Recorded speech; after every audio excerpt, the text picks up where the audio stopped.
President Kennedy begins a tour of 4 space installations at Huntsville, Alabama, where he is greeted by Dr. Werner von Braun, space pioneer and director of this research and development center. The missiles on display are dwarfed by the mighty Saturn rocket. This booster is the first stage of the rocket that will put the 3-man Apollo capsule into a 2-week orbit of the Earth in 1964 as a preliminary to a lunar shoot. The men who make it get very personal greetings. From Alabama to Cape Canaveral, next stop on the tour. At this U.S. space capital, the President has a long chat with Walter M. Schirra, Center, our next man in space, who is scheduled for a 6-orbit flight. The Commander-in-Chief learns from an expert.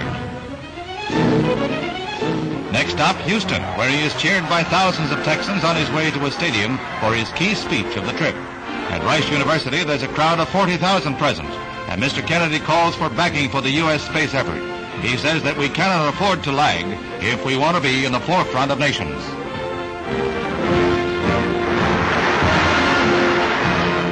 Then to the Manned Spacecraft Center, where the $20 billion Apollo project is in high gear.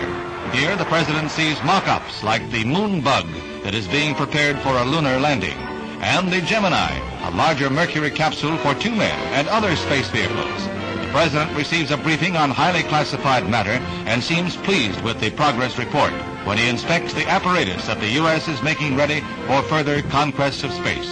It was in Houston that Mr. Kennedy emphasized the need for peaceful uses of space. Fourth and final stop is at St. Louis for an inspection of the McDonnell plant, where the Phantom II fighter bomber is built, as well as Mercury and Gemini capsules. The F-4H is a 1,600-mile-an-hour streak of lightning. The Gemini, which was developed here, will allow 2 men to orbit the Earth for 2 weeks and will be used for experiments in outer space rendezvous and docking missions. This winds up the President's first-hand look at our space program and our progress in the race for space.